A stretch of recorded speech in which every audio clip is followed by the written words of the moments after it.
시작됩니다. 네, 성경에는 이 야고보서가 썼기 때문에 우리는 이것을 야고보서라고 합니다.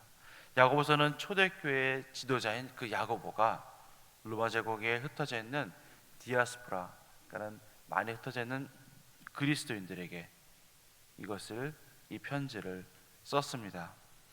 1장 1절 말씀에 하나님과 주 예수 그리스도의 종 야고보는 흩어져 있는 12지파에게 문안하노라고 이야기합니다.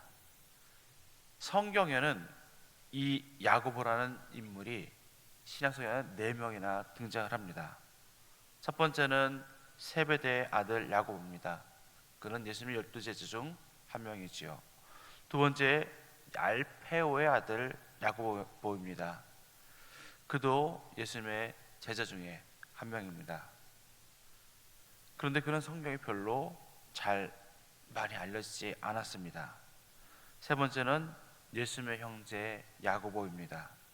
네 번째는 요한복음 19장 25절에 나오는 글로바의 아들 야고보, 이렇게 4명이 등장합니다. 이 4명 중에서 이 야고보를 쓴 사람은 아마 2명으로 좁혀질 것 같습니다. 세베대의 아들 야고보와 예수님의 형제 야고보로 추정이 되어지는데, 세베대의 아들 야고보는 사도행전 12장 1절에서 2절 말씀에 헤롯 아그리빠에 의해서 일찍 순교를 당합니다. 그래서 아마 이 야고보서는 예수님의 형제인 야고보가 쓰였다고 많은 사람들이 이야기합니다.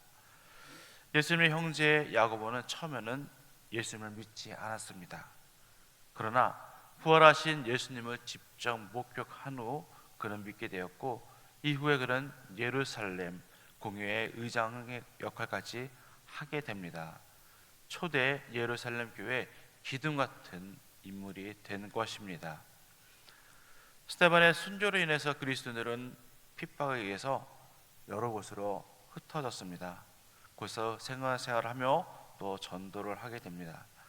이들은 자신의 그 신앙을 지키기 위해서 흩어졌지만은 그들의 삶이 점점 고난과 고통일수록 그들은 점점 서로를 사랑했던 그 마음들이 서로를 비난하고 서로를 또 가난한 자들을 무시하는 그런 경향이 나타나게 됩니다.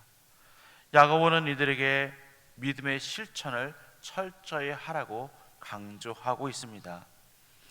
사도 바울은 이 행위가 아닌 믿음을 강조했는가 반면에 유독 이 야고보는 믿음보다는 행함을 강조하고 있습니다.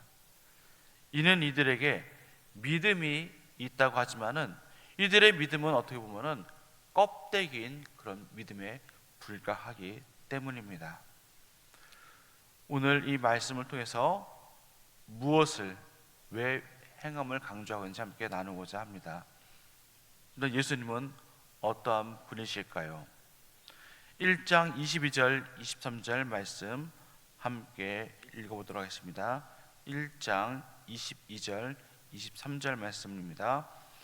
너희는 말씀을 행하는 자가 되고 듣기만 하여 자신을 속이는 자가 되지 말라. 누구든지 말씀을 듣고 행하지 아니하면 그는 거울로 자기의 생긴 얼굴을 보는 사람과 같아서. 그렇습니다. 우리가 믿음은 들으면서 난다고 합니다. 그런데 그 믿음을 들으면서 그치는 것이 아니라 그 말씀대로 들은 말씀대로 행할 때에 우리는 정말 그 믿음이 있다고 우리는 말할 수 있습니다. 예수님은 언제나 말씀대로 행하셨던 분이십니다. 가장 큰 행함은 바로 십자가 사건입니다. 하나님의 뜻에 따라 그렇게 외면하고 지지 않으려 했던 그 십자가를 말씀에 순종하여서 믿음으로 졌기 때문입니다. 그것이 하나님의 뜻이었기 때문에 믿음에 순종하였습니다. 믿음은 하나님의 말씀대로 행하는 것입니다. 서기관들과 바리새인들은 자신의 믿음을 지키지 않고 그들은 그 믿음을 가지고 다른 사람들을 정죄하였습니다. 마태복음 23장 2절에서 4절 말씀에 서기관들과 바리새인들이 모세의 자리에 앉았으니 그러므로 무엇이든지 그들이 말하는 바를 행하고 지키되 그들이 하는 행위는 본받지 말라. 그들은 말만 하고 행하지 아니하며 또 무거운 짐을 묶어 사람의 어깨에 지우되 자기는 이것을 한 손가락으로도 움직이려 하지 아니하며. 그렇습니다. 서기관들과 바리새인들은 자신의 그 아는 믿음, 자신이 안다는 그것을 가지고 다른 사람들을 정죄하고 판단했지 자기들은 그렇게 살지 않았다는 것입니다. 믿음이라는 것은 내가 아는 만큼, 내가 들은 만큼 행함으로 살아가야 하는 것입니다. 그래서 야고보서 3장 1절에는 이렇게 말씀합니다. 우리 함께 읽어보도록 하겠습니다. 내 형제들아, 너희는 선생된 우리가 더 큰 심판을 받을 줄 알고 선생이 많이 되지 말라. 아멘. 우리는 선생이 되어서 그것을 판단하고 가르치는 자가 아니라 그 말씀을 들은 대로 우리는 행해야 되는 그런 사람들입니다.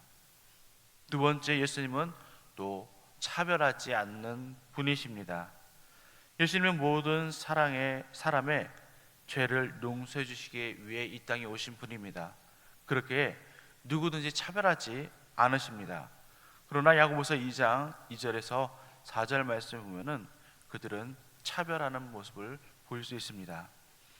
2장 2절에 4절 말씀, 만일 너희 회당에 금가락지를 끼고 아름다운 옷을 입은 사람이 들어오고 또 남루한 옷을 입은 가난한 사람이 들어올 때에 너희가 아름다운 옷을 입은 자를 눈여겨보고 말하되 여기 좋은 자리에 앉으소서 하고 또 가난한 자에게 말하되 너는 거기 서 있든지 내 발등상 아래 앉으라 하면 너희끼리 서로 차별하며 악한 생각으로 판단하는 자가 되는 것이 아니냐.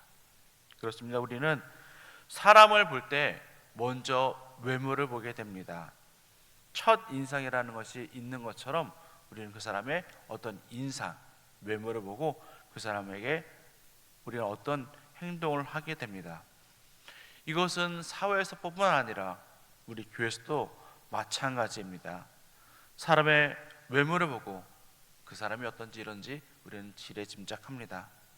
새로운 사람이 우리가 오게 되면은 그 사람이 어떤 옷을 입었는지 또 어떤 표정을 하고 있는지 먼저 외모를 보게 됩니다.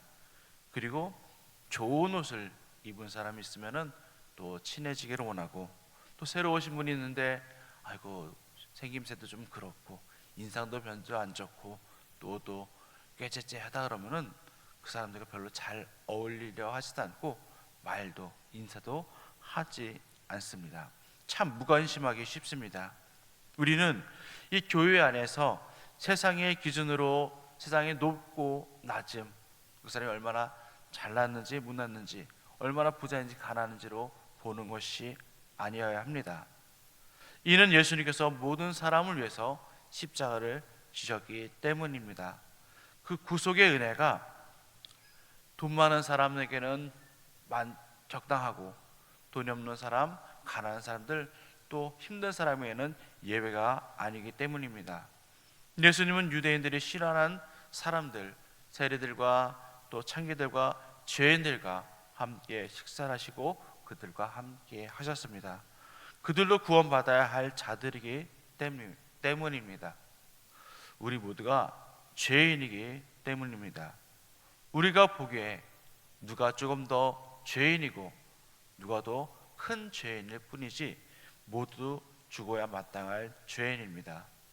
그렇게 우리는 사람의 외모를 보고 그 사람을 판단하고 정죄하는 것이 아니라 그 사람이 구원받지 못한 것에 대해서 우리는 아파하고 아쉬워하고 애통해야 합니다. 이에 예수님도 이 같은 말씀을 하셨습니다. 마태복음 23장 6절 8절 말씀에 잔치의 윗자리에 회당의 높은 자리와 시장에서 문안받는 것과 사람에게 랍비라 칭함을 받는 것을 좋아하느니라. 그러나 너희는 랍비라 칭함을 받지 말라. 너희 선생은 하나요 너희는 다 형제니라 라고 예수께서 분명히 말씀하셨습니다. 믿음이 있다는 것은 행하는 것입니다. 믿음이 없는 사람에게 다가가서 그들에게 믿음이 있도록 전하는 것입니다. 믿음이 있는지 없는지 따지고 정죄하는 것이 아니라 그들을 불쌍히 여기고 그들에게 다가가는 자가 되어야 합니다. 우리가 오이코스 전도 주제가 끝난 지 이제는 조금 되었습니다. 그럼에도 불구하고 우리가 초청했지만은 오지 못한 오이코스들이 있습니다. 우리가 그들에게 우리의 믿음을 보인다는 것은 그들이 이곳에 나와서 함께 예배드릴 수 있도록 그들을 다시 한번 기도하고 권면하는 것입니다.